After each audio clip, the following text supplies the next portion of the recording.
As the 4th anniversary for Planetside 2 is nearing, I start to get all mushy and nice inside. I guess I keep on remembering how my journey began on Araxis. And who can blame me? Planetside has entertained me a lot, and now looking back at it I realize that it might just be my favorite game. Now, okay, one of my favorites for sure, but still, it's a great game. As an early anniversary gift, I might as well praise Planetside a little. And hey, if you have never tried it, listen up, I'll try to explain. Even though these days we have plenty of games with great graphics, Planetside isn't far from the top. Though not much has changed since release graphics wise, I'm glad to see that throughout these years it has aged incredibly well. And even now, many of us catch ourselves just staring in distance, appreciating the scenery. Still, for me this wasn't the thing that grabbed me the most about this game. I have said this before, but when I first landed on Araxis I was surprised how vast and lively it was. 1,000 players on the map. Seriously, this was the game I was waiting for ever since I touched multiplayer games back in 1998. I always wanted to play an FPS game with just as many players as in MMORPGs at the time, and here I had to wait for more than a decade before my dream was realized. And when I play, I just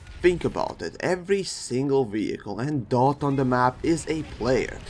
That still blows my mind from time to time. And you know, it's kind of funny. Planetside is an FPS game, but it also can be played as an RTS. Even some have called it MMO FPS RTS, since you can lead squads, platoons, and the whole faction against other two opposing forces, and for many, this has been the source of the most epic battles, including myself. The big platoon lead ordering troops around, telling us what to do and uniting us for every single battle. Man, I have played with some incredibly charismatic leaders, and even led some platoons myself, and it was really fun, and I have to say, it does feel like an RTS. But what about FPS aspect? Most games that cram in a lot of stuff in them end up being a mix of poorly working features. Here I'm happy to say that Planetside has a pretty good FPS mechanic in its core, and having a proper base to build upon is important. Gunplay and movement is doing what it's supposed to do, and you don't have to learn a new set of skills to play, relatively speaking, of course. Even when I just started out, there was no problem for me to go and start annihilating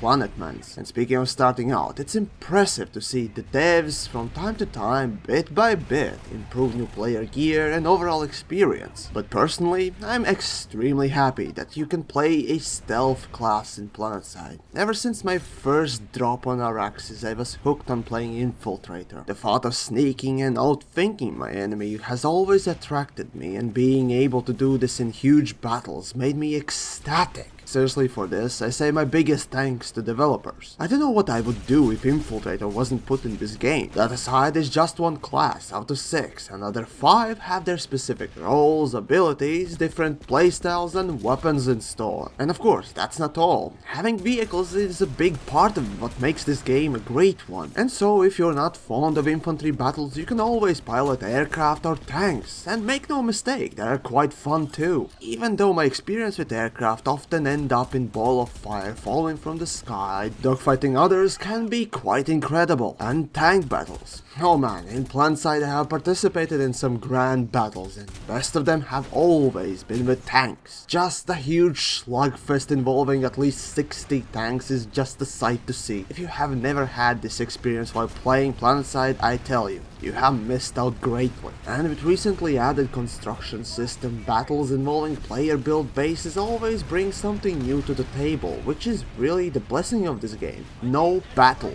is the same. It's always something different, even if you're getting spawn camped. I suppose me saying thanks is something people expect the least, but even if I'm hypercritical of everything, especially when it comes to Planetside and its developers, I still want to say big thanks to you guys for being active these 4 years, and even with your ups and downs, trying to improve the game and on occasion bringing out something new. I appreciate your work. These days when the game gets patched, it's kind of fun to see what you broke, and seeing you fix it in next 48 hours is wonderful. And of course, being able to talk with you a little bit even on Reddit is something not many game devs do. And you know, there's one more thing that makes Planetside a great game. its community. And you know, you guys constantly surprise me. The fact that there is drama and salt always floating around is nothing new. But whenever I see a new player ask for something, immediate help coming from several other Planetmans is what brings joy to my little Latvian heart. And even though we play on different factions and servers, we have no problem coming together and talk. Being united in some form is truly wonderful. So in the end, throughout these years, Planetside has proven to be more than a game to me. It's a great game and we all have made it this way. And if you have never tried it, I wonder, what are you waiting for? It's free after all.